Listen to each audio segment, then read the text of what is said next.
2029లోనూ ఇవే ఫలితాలు. ముఖ్యమంత్రి రేవంత్ రెడ్డి చిత్రంలో డిప్యూటీ సీఎం బట్టి మంత్రులు దామోదర్, రాజనరసింహ, ఉత్తమ్ కుమార్ రెడ్డి, సీతక్క. పంచాయతీ ఫలితాలే వచ్చే అసెంబ్లీ ఎన్నికల్లో ఆ పునరావృతం. మేము 2/3 మెజార్టీ సాధిస్తాం. ప్రతిపక్షానికి 1/3 వంతు సీట్లు మాత్రమే వస్తాయి. ముఖ్యమంత్రి రేవంత్ రెడ్డి ఈ మాట చెప్తున్నాడు. నిన్న గ్రామ పంచాయతీ ఎలక్షన్ లో గెలిచిన ఆ అభినందనను, విజయంను మేము ఇలా సాధించామని ఆయన మంచిగానే చెప్తుండు. ఎవరు? రేవంత్ రెడ్డి. అయితే ఇక్కడ గుర్తుంచుకోవాల్సిన విషయం ఏంటంటే 2029లో ఇవే ఫలితాలు రావాలి అంటే ఈయన అంటున్నాడు రేవంత్ రెడ్డి. ఏమంటున్నాడు? ఈ ఈ 2 ఏళ్ల మా పరిపాలనను చూసి చూడండి, ఇది మా 2 ఏళ్ల పరిపాలనపై తీర్పు ఇచ్చిర్రు ప్రజలు అంటున్నారు. అయితే రేవంత్ రెడ్డి ఈ సందర్భంగా మీరు గుర్తుపెట్టుకోవాల్సిన విషయం ఏంటంటే ఈ 2 ఏళ్లపై ఇచ్చిన తీర్పు ఇది కాదు. ఆల్రెడీ ప్రజలకు మంచి తెలివి ఉంది, మంచి జ్ఞానం ఉంది.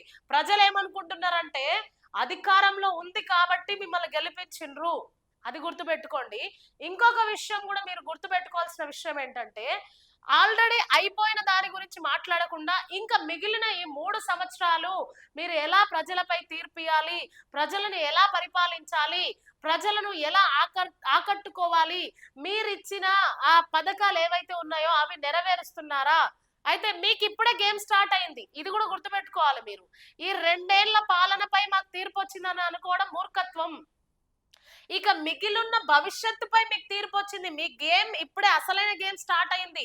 ఈ 3 సంవత్సరాల్లో మీరు ఎలా ప్రజల్లో ఉండాలి, ప్రజలకి ఎలా మేము ఆకర్షణీయులుగా ఉండాలి అని అది ఆలోచించండి సీఎం రేవంత్ రెడ్డి. ఈ 3 సంవత్సరాల్లో మీ కార్యాచరణను బట్టే మీరన్న ఈ విజయం వస్తుంది అనేది మీరు గుర్తుపెట్టుకోవాలి. 2029లో ఇవే ఫలితాలు మీకు రావాలి అంటే మీరు ఈ 3 సంవత్సరాల్లో భవిష్యత్తులో జరగబోయే దాని గురించి మీరు ఆలోచించినప్పుడే, ప్రజలకు మంచి తీర్పు, మంచి పనులు మీరు చేసినప్పుడే ప్రజలు మీకు ఈ తీర్పు ఇస్తారు. మీరు ప్రజలకు ఇవ్వడం కాదు. ఇక్కడ చూడండి, ఇంకా ఏమేం మాట్లాడినా ఆయన చూడండి. రెబల్స్ గెలిచిన 808 కలిపి మొత్తము 8335 పంచాయతీ ఎన్నికలు పార్టీ కైవసం చేసుకుంది. అట్లనే ఒకసారి పైన చూడండి, 12,700 పంచాయతీ ఎన్నికల్లో 7,527 చోట్ల కాంగ్రెస్ బలపరిచిన అభ్యర్థులే గెలిచారంట. కాంగ్రెస్ ఎలాంటి అభ్యర్థులను బలపరిచిందో మనం చూసినాం కదా. ఒక 2-3 ఎమ్మెల్యేలు అయితే అసలు సోయే లేకుండా మాట్లాడుతున్నారు.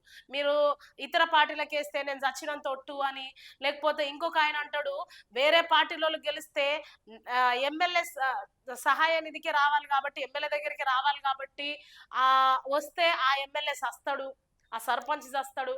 అట్లా వాళ్ళకి సోయి లేకుండా మాట్లాడినరు. అయితే రేవంత్ రెడ్డి ఆలోచించాల్సిన విషయం ఏంటంటే ముందుగా నీ పార్టీలో ఉన్న ఎమ్మెల్యేలు, నీ పార్టీలో ఉన్న మంత్రులు ఏం మాట్లాడుతున్నారో నువ్వు ఆలోచించు ఫస్ట్. పెద్దలు ఒక మాట అంటారు చూడుర్రి, ముందు ఇల్లు గెలువు తర్వాత రచ్చ గెలువు అని. ముందు నీ పార్టీని నువ్వు సరి చేసుకో. ఇక్కడ ఏమంటున్నారంటే ఎమ్మెల్యేలు బలపరిచిన అభ్యర్థులే గెలిచిరంట. అంటే ఎమ్మెల్యేలు ప్రజలు బ్లాక్మెయిల్ చేయడము, ప్రజల్ని మీరు ఇట్లానండి అట్లానండి అని చెప్పడము ఇదా ప్రజలను బలపరచడం? లేకపోతే సర్పంచ్ అభ్యర్థులను బలపరచడం? సర్పంచ్ అభ్యర్థులకు మీరు ఇచ్చే హామీ ఏంటి? ఎట్లయినా మనం అధికారంలో ఉన్నాం కాబట్టి వాళ్ళు కంపల్సరీ నేను నిలబెట్టిన అభ్యర్థికే ఓట్లు వేయాలి అని అట్లనా మీరు ప్రజలతో మాట్లాడేది? సో అయితే దీన్ని మీరు గుర్తుపెట్టుకోవాలి. ఈ 2 ఏళ్ల పరిపాలన మీద మీకు గెలుపు రాలేదు. ఇక జరగబోయే ఈ 3 ఏళ్ల పరిపాలన మీద మీకు తీర్పు వచ్చింది. ఈ 3 ఏళ్లు పరిపాలన బాగుంటేనే 2029 అసెంబ్లీ ఎలక్షన్స్ లో అప్పుడు ప్రజలిచ్చే తీర్పును ఇంత విజయోత్సవంగా మీరు చెప్పాలి రేవంత్ రెడ్డి.